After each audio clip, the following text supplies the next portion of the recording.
Problem with a lot of people, though, you know what? It doesn't matter what you say, they're going to listen. If you show them something, no, it's not that. See, well, it says that. It says red right there, red, R-E-D. Yeah, but you have to read it in the Spirit to understand. It means blue. Well, over here it says up, U-P, up. Yes, but brother, you have to have faith. It means down. Okay, whatever. Many miracles come with prophets. This is how Allah gives them the clear identification, so you know you got to follow them. In Surah Ar-Rum, for instance, it begins immediately talking about the Romans had been defeated in the nearest land, which was the Arabian Peninsula. And after this defeat, though, they're going to be victorious within 3 to 9 years. It's a word in Arabic that means 3 to 9 years. And sure enough, they were badly defeated in Antioch in 613, and as a result, the Persians swiftly pushed them on all fronts. It was hard to imagine the Romans would ever defeat the Persians, but sure enough, the Quran was right, because the Romans were victorious within 3 to 9 years. It was in the year 622, 9 years after the Romans' defeat. The two forces met again on Armenian soil. The result was decisive victory in favor of the Romans. MashaAllah. Prophecy was fulfilled. Now that's a prophecy, though, in the time of Muhammad. So the detractors from Islam would say, well, he made it up after the fact. Never mind the fact that we know when it was revealed because people were reciting it. But they'll still say, well, I don't believe that. I don't want to believe that. It's not mentioned in this book, but most of you will know it when I mention it to you. The most amazing miracle that I know of dealing with the Quran and the Prophet Muhammad sallallahu alaihi wasallam is one that I thought about after I saw a movie called Back to the Future. Haram. Anyway. The movie Back to the Future talks about a guy who goes in the past, then he wants to go back to the future. They had another sequel to it where he goes into the future. Then a third sequel to it where he goes in the future, and then he goes way in the past, back to the Old West, and then goes back and forth. He's going back and forth and back and forth. Michael J. Fox was in that. But I thought about this, and then I thought about something. Nobody could really predict things that happened in the ancient past that people are arguing about. They don't even know what it is for sure. But somebody to predict something in the past and then make a connection with that to something in the future. Do you think somebody could do that? That would be really tough. I want you to take a subject that happened, let's say, 3,000 years ago, okay? And I want you to take that subject and then predict something about it 1,500 years from now, and let's see how well you can do. Well, the good news is you won't be here, so nobody could blame you. But the Quran is still here, and we just found out something in the 1970s. An amazing thing. For a long time, centuries, not just the Christians, but even some of the Jews, people have been arguing about Moses, alayhi salam. Did he really even exist, or was he just somebody that they made the story up about? Big-time scholars of the Bible have actually said that this is just a nice story. There really wasn't anybody named Moses. There wasn't anybody named Pharaoh.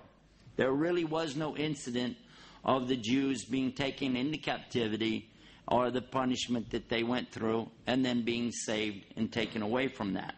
It's just something that somebody made up. And they even say it was made up probably during the Babylonian exile, which did happen. This is on record. And when they came back from it, they just put all that together to kind of, encourage the troops and stuff like that. This is actually in books that I've read about the scholars of the Old Testament. So the Prophet ﷺ only repeats what he hears. The angel Jibril is a representative of Allah and tells him to recite. He recites, and what he hears, he recites, and the people recite the same thing. And we've been doing that mouth to ear and ear to mouth ever since. In the Quran, there's a statement, a strange statement, that was actually discovered by a non-Muslim in the early 70s. He was one of the world's top surgeons and lecturers, scientists from France, Dr. Maurice Bucaille. He was asked to go to Cairo, Egypt, to examine the corpse of a mummy. They wanted to do some forensic work on it to get some information and discover whatever they could from this mummy. He was amazed because he said, we can prove that this person died of drowning. He was asphyxiated, meaning that his lungs filled with water, and he died from this. He said, therefore, I have to conclude from this and the time period, this fits exactly the story of the Bible. This was Pharaoh of the time of Moses. And he was so amazed. He was shocked.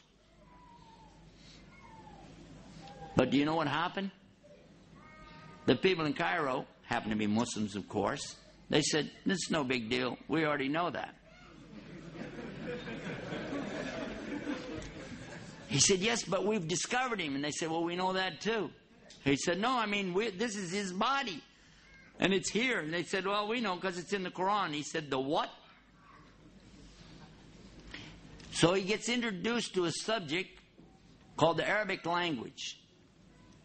He began to study it until he could understand the Arabic well enough to actually translate for himself every single word. Because he wanted to know, what is this book? Because it says in it that Allah is going to punish Pharaoh in a very specific way. That he is going to drown him, but he's going to preserve his body as a sign. And sure enough, he's a sign for all to see today, because that body has been put on tour and taken all around the world to show this Pharaoh. If you haven't seen it, I have. I saw it when it was on exhibition in Chicago. Happened to be up there, went to the museum and saw it. They've toured this body around the world and said, most likely, this could be Moses. Not Moses himself, but the Pharaoh of Moses' time. There he is. Amazing. Huh? But that's not where it ends. Dr. Bucaille continued his study until he managed to go through the disciplines of geology and geography, astronomy, embryology, and prove without a shadow of a doubt that every single reference in the Quran to science is absolutely, emphatically proven to be correct. It was his book that was first published in the French language that really stood the science people up on their ear. It was translated then into the English language, and it was called in English, the Bible, the Quran, and science. He wrote another book, The Origin of Man, because it became evident, without any doubt, what Allah had said in the Quran proves there is a God, a creation, and human beings did not come from monkeys. And we believe that as Muslims. Although I still wonder, when I look at my brother-in-law, I can't help but think that, never mind, this is another subject.